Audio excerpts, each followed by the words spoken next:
All right, 7:01. We are going to get started as some people still come through and join the webinar, which is totally fine.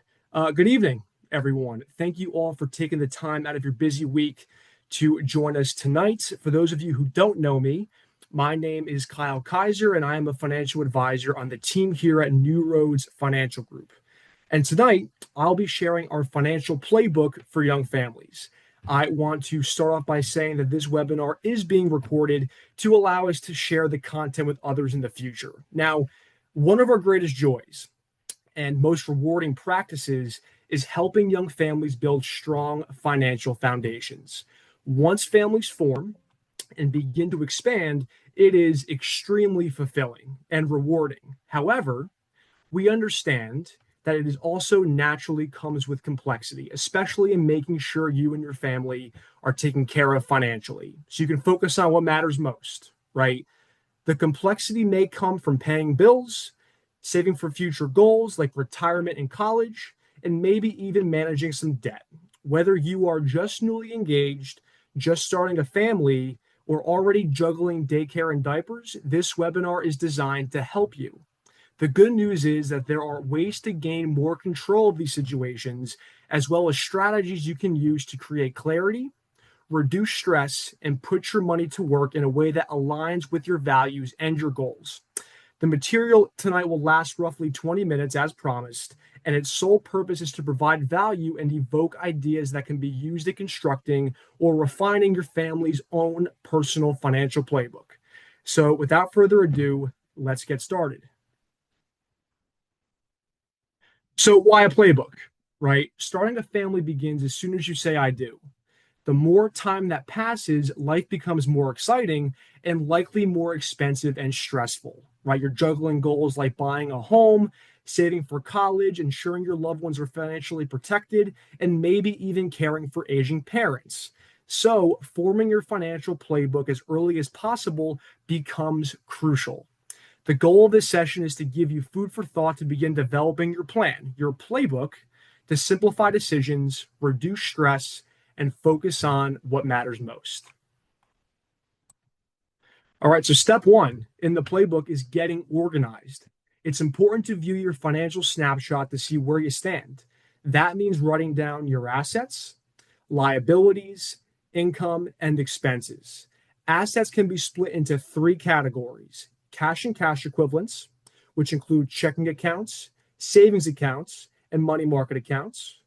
Two, invested assets. This includes stocks, bonds, mutual funds, and real estate investments. And three, personal use assets. This is your primary residence, your cars, maybe some boats, clothes, and jewelry. All right. Liabilities can be separated into two categories: short-term liabilities, due within 1 year, like credit card debt, and long-term liabilities, due in more than 1 year, like mortgages or car loans.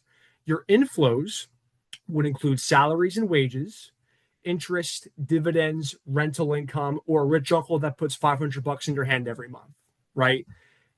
Outflows will include fixed outflows, predictable and recurring expenses like mortgage payments, rent, utilities, and insurance costs, and variable outflows in which you have some degree of control: groceries, dining, and entertainment. Reviewing these will allow you to determine what you owe, what you own, what you make, and what you spend, which can lead to some very powerful realizations. Think of this as your scoreboard, right? You can't improve what you don't first measure. Step two is building the budget. Where can you tighten up money that is leaking out of your income that you're not going to feel, right? Or quite honestly, where is money leaking out of your income that you are going to feel because you know you spend too much money on it, right? By you and your spouse mutually deciding where you allocate your savings, you can come to an agreement on goals, avoid conflicts and stress, and have a greater probability of following through to reach those goals. The app called You Need a Budget, or YNAB for short, allows you to assign money to different envelopes for different expenses. Okay. So, for example, if you assign $200 for dining out over the course of the month, once you have spent that $200, you either A, do not dine out for the rest of the month, Or B, take money from a different envelope, let's say groceries, all right, to dine out again, effectively reducing your grocery budget for the month and replenishing your dining out budget. This helps to ensure you're spending your desired total amount every month as opposed to just winging it and hoping for the best, right? When I first started saving and investing money myself, I too used to spend freely and hope for the best and thought that because I was investing sufficiently that I was doing enough, right? When I started diligently tracking my expenses in tandem with that, it created a consistent discipline that goes a long way over time. Okay. Once we get a handle on our expenses, we can then put what's left over towards saving and investing for our future goals. So imagine your income as a pie, right? And it's cut into three slices: taxes, expenses, and savings and investments. If we have created a sustainable budget to decrease our expenses, we have freed up more money and made our savings and investing slice bigger.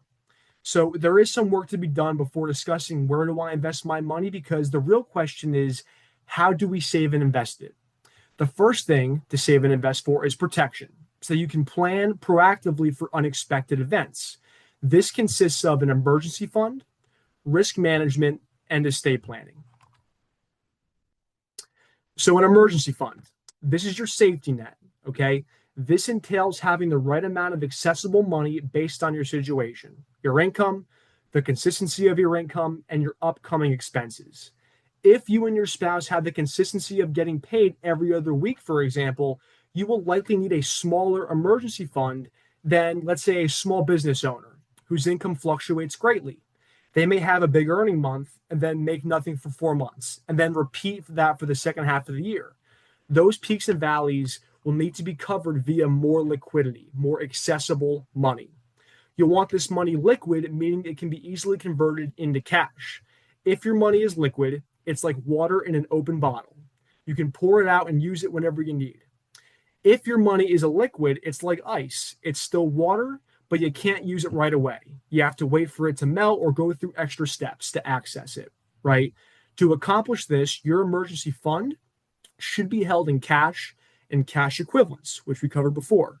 These include savings accounts, checking accounts, money market accounts, and money market funds. Okay, you don't want the value of your money fluctuating greatly in case you need to dip into that money in the near term. Risk management. Now, these can be very emotional concepts to discuss. What would your plan be if, God forbid, one of you woke up in the clouds tomorrow and we're no longer here? Or if something happens to your house, your car, or someone becomes disabled? All right. It's imperative to make sure that you are not underfunded in those events for obvious reasons. First, you'll want to assess the protection you already have. You might already be protected at work, right? If so, it's important to know how much you have. As a baseline, your company may offer between 1 and 3 times your salary as life insurance protection. If you're unsure, reach out to your point of contact within HR at the company. It's possible you already have a personally owned policy that you may have bought from a friend 10 years ago when they were starting out as an insurance agent to help them out and then forgot about it, right? So once you figure out how much you already have, you'll need to determine how much you need and ensure you are not overpaying.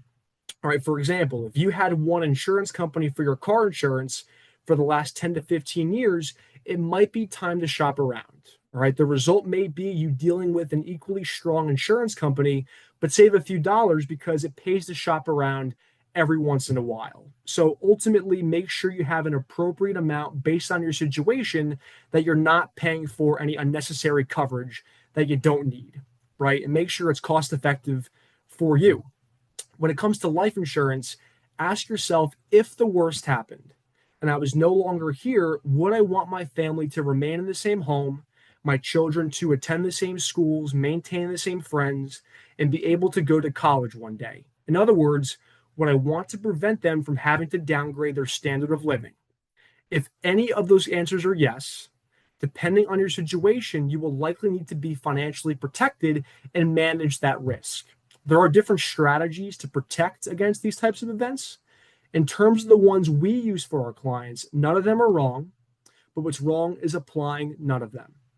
When it comes to these scenarios, having a plan in place is essentially a love letter to your family. Estate planning. Essentially, how will you manage your money from the grave? How would you like your money to be distributed? All right. It's important to make sure you have all the basic documents that everyone needs to have: wills, durable powers of attorney, an advanced healthcare directive. You will also need to make sure that you review and coordinate your beneficiary designations, who will receive the money upon your passing, with your estate planning documents. Most people have their spouses listed as their beneficiaries, but the worst case scenario is if something happens to the both of you at the same time, right? Then what happens to your stuff? So you'll need to make sure you review and coordinate these things, because most people don't know that anything with a beneficiary designation, retirement accounts, life insurance policies, 401ks, override what your will says. Some people who started at their company before meeting their spouse may still have their parents listed as their beneficiaries. They think that by drafting a will that they're all set. However, if they were to wake up in the clouds tomorrow, that 401k is going to their parents. Doesn't matter what their will says, it passes by contract and by law. It's fine if that's what you want, but that's the decision you're making. So you just need to make sure you review and coordinate these things. When you begin to build up significant assets, it's important to meet with an estate planning attorney to help in protecting your estate from taxation. All right. So, future goals, right? After we've protected ourselves, the next thing we'll save and invest for are future goals. These are things that we can place a relative time frame and dollar amount on. The largest for most people are usually retirement and education. Others include buying a house, a vacation home, or buying a car. We'll first need to determine how much you believe you'll need to save for that goal, when you'll need the money by, and then reverse engineer it to figure out how much your regular contribution should be to meet that goal. Ultimately, we want to make sure that you have a portion of your current savings earmarked, or that we establish automatic systems to save consistently to be able to fund those things, whatever they may be, when they come around. Now, retirement. Now, as a young family, your retirement vision is likely the same as mine, right? Which is, yes, I'd like to comfortably retire someday. That's probably as defined as it is right now, because a lot can happen between now and then, right? And that is okay. However, many people don't experience retirement how they wanted to, because they avoided saving for it when they didn't think they needed to. The retirement you want is made now, not at retirement. Depending on your situation, it is widely recommended that individuals put away 10 to 15% of their gross pay towards retirement. The first way to do this is to start automatically contributing to your workplace retirement plans, like your 401k, up to the employer match, which is your employer essentially giving you free money for retirement. I always say you wouldn't pass up free money if someone came up to you and gave it to you on the street. So don't pass it up in your retirement plan. Roth options within your 401k, or if you qualify for a Roth IRA, may be a desirable option for you. Essentially, what this means is you are paying taxes on money you put into the account today in exchange for a tax-free tomorrow.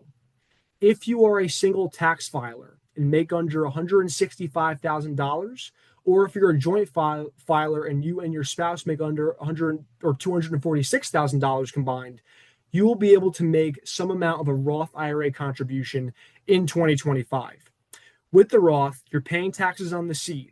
In a pre-tax account, which you may be more familiar with, you're paying taxes on the crop the seed grows into. We always say saving for retirement is like rolling a snowball down a hill. The earlier you start, the larger the snowball is at the end of the hill. If you start too late, you won't have nearly as big of a snowball, no matter how fast you try to push. All right, education funding. All right, this is a very personal choice, because some families want to pay 100% of wherever their child goes. Some want to just pay a flat 20 grand a year regardless, and some want to pay half, and maybe some nothing, right? It's a very personal choice and is usually largely dependent on what was done for you when you were going through school. Okay. Regardless of what your plans are, if you are planning on having children and would like to help them to some degree with paying for education, one of the smartest financial moves young families can make is starting to save for that goal as early as possible. According to Bankrate.com, college tuition costs are rising at 8% per year on average, and college tuition costs for in state public schools have risen 110% in the last 40 plus years. To combat this, time is your greatest ally. Even small, consistent contributions can grow significantly thanks to compound interest, and starting early can mean the difference between your child graduating with options or overwhelming student loan debt. An education savings plan like a 529 account can also offer tax advantages as well as flexibility if your child decides not to go to college. How they work is you contribute after tax money into the account. The money within the account gets invested, it grows tax free, and as long as the funds are used for qualified education expenses like tuition, books, or even K through 12 expenses, the withdrawals are also tax free. Married couples can contribute $36,000 annually per child before there are any gift tax implications. Okay. It's almost like a gift card for college. The earlier you start this process, the more control and confidence you'll have when the tuition bills arrive. So, very important to get that started. All right. So, in summary, okay, here is your 5-point plan of action. Okay. First, we are going to look at our financial snapshot, our scoreboard, right, to see where we stand currently. We're going to review what we own, owe, make, and spend. Secondly, we are going to create a budget to track our expenses. Seriously consider taking advantage of helpful apps that are at your disposal, like YNAB, which I mentioned, and Monarch Money, to stay organized and on track. Most importantly, implement a saving strategy that makes sense to you and aligns with how you perceive saving money. Third, begin saving for protection. Build your emergency fund with money that is liquid, not frozen. Manage the risk of unexpected events up to the point that applies to you and get your estate planning documents drafted and make sure they are coordinated with your beneficiary designations. Fourth, establish automatic systems to regularly save for your future goals, whether it be retirement, college, or buying a home. Calculate how much you believe you'll need to save, when you'll need the money by, and then reverse engineer it to figure out how much your regular contribution should be to meet that goal. Okay. Lastly, if you're one of the lucky few and you have money left over from your income after saving and investing for protection and your future goals, we save the extra money, save and invest it for growth and wealth accumulation. Okay. This simply gives us more flexibility down the road to potentially retire earlier, meet goals quicker, give more to charities or beneficiaries at the end of the road, etc. All right. Now, just a couple of quick points before I let you all continue on with your evening. Okay. So, attend our next webinar, please. Retirement readiness and RMDs. How to plan, withdraw, and enjoy retirement.